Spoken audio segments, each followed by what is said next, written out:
Guys, क्या तुमने कभी ऐसा सुना है कि तुम्हारा डेली रूटीन जो काम कर रहे हो ना, सुबह उठना, ब्रश करना और नाश्ता करना, उससे तुम्हारी मौत हो जाए। पॉइंट नंबर 2, क्या कभी ऐसा सोचा है कि एक मरे हुए आदमी ने 5 मर्डर कर दिए। पॉइंट नंबर 3, क्या कभी ऐसा तुमने सोचा है कि ये जो गार्ड्स होते हैं, ट्रांसजेंडर होते हैं, जो डांसर होते हैं, डांसर मतलब वो नहीं जो अभी ट्रेंड में चल रहे, वो वाले जो भरतनाट्यम या कुछ ऐसे, तुम्हारी लाइफ में वो कुछ बेनिफिट्स देते। आई नो अब तुम ये सोच रहे होगे कि ब्लूमी भाई तुम्हें क्या हो गया, तुम ये 3 लाइन हमें क्यों बता रहे हो। सच कहूँ तो ये वो 3 लाइन है जो कि मैंने सोचा था कि मैं अपने इंट्रो में दूंगा, लेकिन मैं ये सोच कर पागल हो गया था कि इन तीनों में से कौन सी लाइन दूं, क्योंकि ये तीनों लाइन बहुत ज्यादा अट्रैक्टिव थी। आई नो किसी के लिए होंगी और किसी के लिए नहीं भी, लेकिन यार तुम सोचो ना, एक मरा हुआ आदमी 5 खून कर देता है, और यहाँ तक कि जो सोचो ना, तुम्हारी जो डेली रूटीन है उससे तुम्हारी मौत होगी, या कुछ ऐसा कि एक मरा हुआ आदमी 5 खून कर दे, या कुछ ऐसा कि जो तुमसे इतने ज्यादा मिले हुए भी नहीं है, मतलब कोई जानता भी नहीं होगा उन गार्ड्स को, डांसर को और उन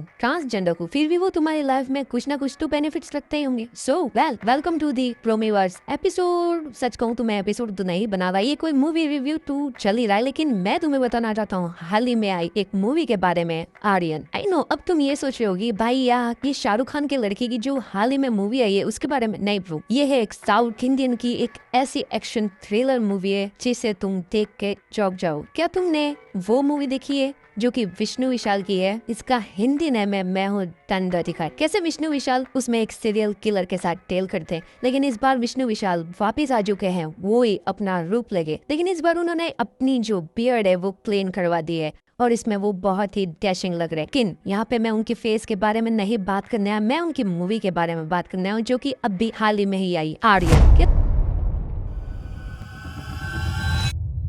तुमने ये सोचा है कि विलन ने अपने आप को मार लिया और मरने के पहले उसने अपनी जो कहानी है उसका हीरो भी चूज कर लिया, और यहाँ तक उस हीरो को अपनी जो कहानी है उसमें पूरी तरीके से इन्वॉल्व भी कर दिया। आई नो तुम ये सोच रहे होगे कि यार ऐसा कैसे हो सकता है, मतलब कि विलन का मर जाना, 5 मर्डर होना, हमारी जो आदत है वो हमारा ही खून चूसना, और यहाँ तक जिससे हम ज्यादातर मिलते भी नहीं है, उन लोगों से भी हमें डर के रहना। मूवी की स्टार्टिंग होती है एक इंटरव्यू रूम से, जहाँ पे हमारा विलन बैठा हुआ वो कुछ ऐसी बातें बोल देता है ना, उस इंटरव्यू को वो सोच के और वो सुन के दंग रह जाते। दैन वहाँ से जो ट्विस्ट हमें मिलते रहते हैं उस मूवी में, वो बहुत ही अजीब, वो गरीब होते हैं, क्योंकि एक नॉर्मल इंसान ये कभी नहीं सोच सकता। सच बोलो तो ये सब सोचने के लिए तुम्हें उस मूवी को 5 से 3 बार और देखना होगा, क्योंकि तुम जब बारीकियां उस मूवी की देखोगे, कैसे उसमें एक कैरेक्टर को दूसरे कैरेक्टर से लिंक करके, एक रूटीन को दूसरे रूटीन से लिंक करके उस मर्डर मिस्ट्री को सॉल्व कर रहे हैं हमारे विष्णु विशाल सर। आई नो ये थोड़ा अजीब भी होगा कहना कि इस मूवी को और ज्यादा कॉम्प्लिकेटेड किया भी जा सकता था, लेकिन इन्होंने बहुत ही सरल,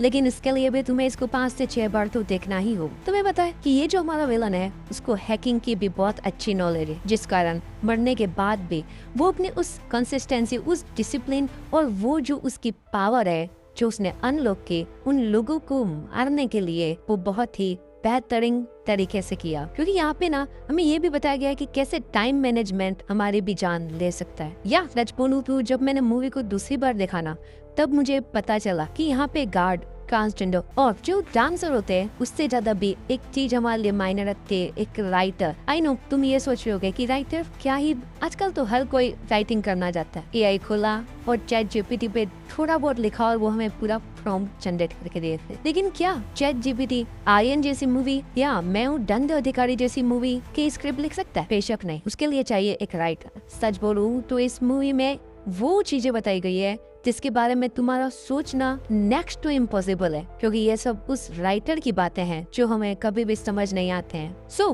गाइस, ये था आर्यन मूवी का छोटा सा रिव्यू। अब देखो, अगर तुम्हें फुल मूवी को समझना तो उसके लिए तो तुम्हें मूवी देखनी होगी। आई होप तुम इसको अपनी उसकी ओरिजिनल लैंग्वेज तेलुगु में देखो, क्योंकि तुम्हें उससे और ज्यादा रिलेट कर पाओगे। अगर तुम्हें तेलुगु नहीं आते तो उसके लिए तुम्हें वेट करना होगा, लेकिन जो विष्णु विशाल सर की एक्टिंग है और यहाँ तक उस विलन के भी, जो कि पहले ही अपना कैरेक्टर खो चुका था मूवी में, लेकिन उसने जो बाद में अपना कैरेक्टर बिल्ड अप किया ना, इट्स नेक्स्ट टू इम्पॉसिबल। सो अगर मैं तो यही कहूंगा कि अगर तुम्हें मूवी देखनी है तो मूवी को एंटरटेनमेंट पर्पस के लिए ही देखो, क्योंकि कुछ जानकारी चाहिए तो बुक पढ़ लो। सो बाय बाय।